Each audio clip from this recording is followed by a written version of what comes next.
welcome in. It is another edition of VSiN Best Bets, but a special edition today. The VSiN Best Bets Derby Special, as it's just about that time of year. Sean King is with me from the South Point Sportsbook Studios. I'm Ben Wilson. First Saturday of May, Sean, almost upon us. Let's go. I know you're ready for some Derby action. And down the stretch they come. The most exciting 2 minutes in sports.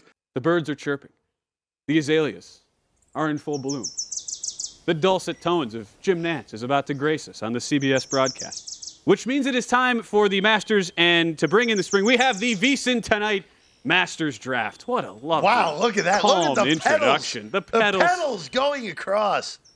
That's not my golf voice there, but there you go. Could you do your best? I got to tone it down a little bit, but look at that. Wow. So we have a draft, and between Jeff and I, we are going to choose 5 golfers with 2 specifications. One has to be a former champion. One must be a live player as well. And if one of our selections, Jeff, is both a former champion and a live player, i.e.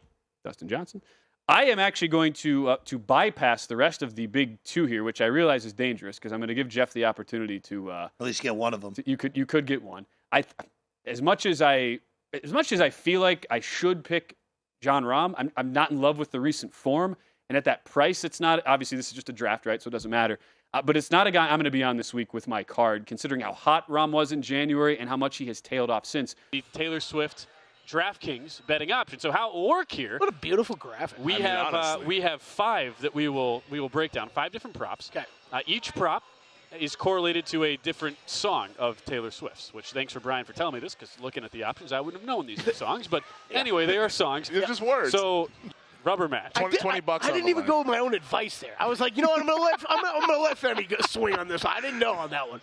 It almost was like Kelly wanted this to really be drawn out. The Chiefs to score 22+ points in the first half at 10-1, by the way. A, style. B, cardigan. Or C, red. And Kelly is all over it. Oh, okay, good. I thought I was going to get called for a false start. I'm going to go with. Well, you hit the button so many times. It was false start adjacent. Don't worry, Femi, because I have no idea here. Style? That was the style when you walk in, right? That's how that song goes. So like first half. I don't think so. Is that correct or incorrect? Because we is incorrect. Okay. So I get a chance to steal. So I know that it's not A. Yeah. So now I'm down. Okay. So I'm 22+ points in the first half.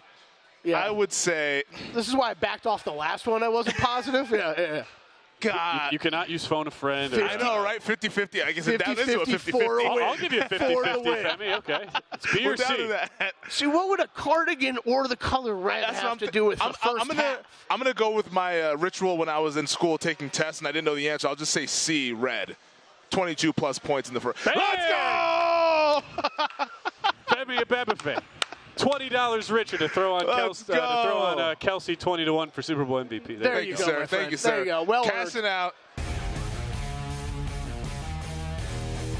as well. But our producer Brian Ortega, Mike, has put together a fun game for us here of Guess the Division. And how this works is Mike and I will be on a team and we will be talking it out and looking at odds for a division. We won't know what the division is. It's our job to go ahead and guess the division. Now, this is the VSiN Live Bet Saturday guessing game. So number 3. Play that damn music. All right, there we go. Number 3 division. The favorite is +130. Second place team +180. The third place is 3-1, and then the long shot is 20-1. And this is the one where you think is the AFC I think it's Patriots. East. Yeah, you think New England was the team that was? I think they're the longest odds to win a division. That makes sense, especially given the fact that. But man, those are some juice. So 3-1. Who do you think is the 3-1 in that? I think Jets. With Rodgers coming back. I think it's Bills, Dolphins, Jets, Patriots. Yeah. What was Rodgers last year in the Jets team? I feel like they were shorter than that, right? They were only like 12-1 to win the AFC or something like that. They might have been in like 16-1 range to win the Super Bowl. Yeah, by the time it got a little crazy. So AFC East is what we will do for number 3. Are we correct? Is it the AFC East? Yes, sir. It is 3 for 3. It is the AFC East right now for our Guess the Division here. If you're hanging out with us here on Live Bet Saturday, Femi Benfe, Mike Palm, guessing the divisions as we have our odds, courtesy DraftKings, and our producer Brian Ortega for putting this whole thing together. It is time for the matchups for mint juleps. Now, we're on record. Adam and I have not had a mint julep ever in our life. Never. Don't know if Brian Ortega, our producer, has. They're going to taste real good when you're buying them. Here's the deal. This is what we're getting to, people. We're going to do this throughout the show. We're going to have a contest here between me, Adam, and Brian. The loser will be buying mint juleps for the other two today, which is awesome because when you or Brian buy them, I'll get my first taste of a mint julep for free, which is spectacular. Here are the rules. The house rules as orchestrated by producer extraordinaire Brian Ortega. So this is a matchup style. The horse with the best finishing position is going to gain 1 point, in our case, 1 mint julep. Okay? If you choose the winner of the race, it's worth 2.5 mint juleps. Now, there's going to be 3 races while we're on the air before we get to the Derby that we're going to be choosing from. Once a horse is chosen, it obviously can't be repicked. So if, Adam, you get the first pick, you pick a horse, and I go, oh, that's the horse I want, I pick him.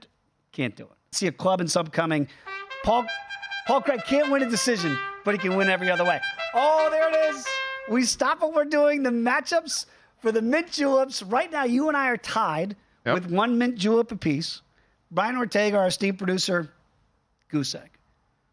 Goose egg. That's it. Nothing. You sounded so happy to say that. Goose egg. Nothing. Because I don't know. The hell with that guy. Right? I like it. That Ortega guy. But Brian's not out of this thing. We got 1 more race. And what we do is going to roll the die to see who picks between me and Adam. And this is the Old Forester's Bourbon Turf Classic. And then, again, if Brian Ortega picks the winner, he wins the competition. He does. And then it would be a shootout between you and I for second. See who's buying the others the mint julep. I don't know that we're going to get there because I think you and I are going to get a winner here. You want to roll the die this time? I will roll. You call odd or even? Odd. Odd. My best. No, it's even. It's even. So, Adam Burke, the honor is yours, sir. Oh, Who boy. are you picking to win the Old Forester's Bourbon Turf Classic? All right. I'm going to go chalk here. I'm going to go with the number 6. I'm very busy. Coming off of a massive performance at Fairgrounds last time out. I'm going to go chalk here. I got to hope that chalk gets home. Chalk really hasn't gotten home so far. We've had a couple of longer shot winners in our 2 races to this point. Well, what I don't like about it is because I was too busy talking about the UFC 301 to handicap this race. That's why I was going to pick. I'm very busy. Oh, I handicapped it the whole time you were talking UFC. I'm not going to lie.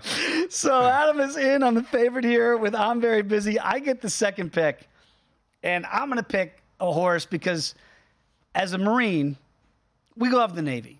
Every time I go fight, they always give us a ride. So I'm going to go with the 11 horse Naval Power to get it done today. Navy, don't let me down. Can you win something for once in your life instead of us having to bail you out? So we're going to go with Naval Power at 7-2. Charles Appleby is the trainer for this one. So let's go Navy. Get it done for me at the 11 horse. Brian Ortega, you better pick wisely because we got a mint julep on the line. Do you have a winner for us, sir? He's going with program trading the number 5 horse, oddly the same trainer that you have at Chad C. Brown. So again, all we're trying to do, obviously we want to pick a winner. But if whoever gets the winner, if we do, and we have not done so in the first 2 races, 2.5 mint juleps to the plus. You and I right now have 1 apiece. It is down to the nitty gritty. We had it. Buy, rent, or sell. Brian Ortega, our producer, doing a great job here today. B.O., what do you got on our final buy, rent, sell? Well, thank you. So I do have one that's a very interesting team that a lot of people have been kind of high on in the preseason, and that is, and then kind of like left them out of the talk for the AFC North, and that is the Pittsburgh Steelers. Are you buying, renting, or selling the Pittsburgh Steelers early in the season? Let Ben Wilson go first on this one. Okay, sure. I'm a renter on Pittsburgh. Because of what Mike Tomlin brings as a head coach, and because if you look at the personnel, this is an offensive line that should be much better, top half of the league, and where you look at the personnel and a front 7 that is still really, really good. You know, the issue, I think, with buying any team, I mean, I'd even say this with Cincinnati, Mike. When you're in the AFC North, that to me is the toughest division top to bottom with the least amount of difference between Team A to Team D in the NFL. So I don't want to be in a position as a bettor to just automatically stake my claim, be invested, have no wiggle room there with, say, a Pittsburgh team that's it's going to be an uphill climb, even though I like their upside as 8.5 to the over. So I'm just in a rent position there. I have to say it was a highly anticipated film. He really pumped up. You had to see it in IMAX. You had to see it in 70 millimeter. I saw it on the same day that I saw Barbie, which if you're going to be doing that, which you probably shouldn't do that at this point, you've missed the moment. But you also probably can't find a ticket for both of those in the same day. But I would say you should probably do Barbie first, let that kind of just happen, and then see Oppenheimer. I did the flip side, which made me want to see Oppenheimer more. So I think this is a good time to sort of jump into sort of the odds movement, kind of like what happened. So going into the weekend, sort of previews that started coming out, Killers of the Flower Moon was the favorite at around plus 300. And then you also had Oppenheimer sort of trailing it at plus 450, plus 500, somewhere around there. Then once it just released to the mass audiences, totally flipped over the weekend. It went from plus 500 all the way up to plus 150, and I think it will remain there until we get to Killers of the Flower Moon. So I think you've basically lost all of your value on taking Oppenheimer at this point as we throw the screen up. Yep. I think the next time you can probably try betting on Oppenheimer is when Killers of the Flower Moon comes out. That'll probably be where the odds movement comes at the top of the board. And I think Oppenheimer is going to win Best Picture. I'm calling it now. It could be recency bias, but I just think so many things came together. So many people were calling it a masterpiece. But that's where I sit. So we'll get back to the United States Open, but we do want to do Movie Quote Sunday. This is going to be a lot of fun and also hopefully a worthwhile exercise as you kind of look at what teams did maybe in this offseason, how we can get some good entertainment in there, and also possibly look ahead to what might happen this year. So in this segment, we're going to play a movie quote and decide which NFL team in their offseason matches this quote. Brian Ortega, play quote number 1. Show me the money! It's a simple one.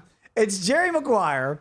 Show me the money. Wes Reynolds, I know what my answer is.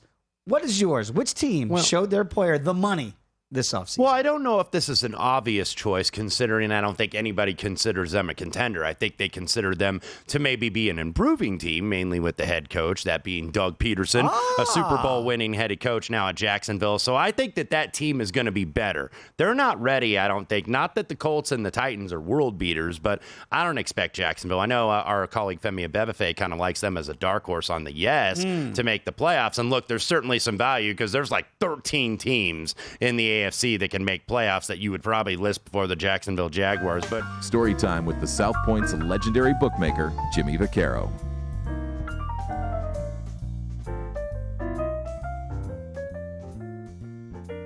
There's a place called the Comet News in Braddock, Pennsylvania, just 10 miles from where I grew up.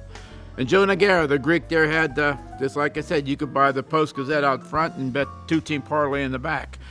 And I walked in last summer, and there was a young lady there selling magazines and whatever.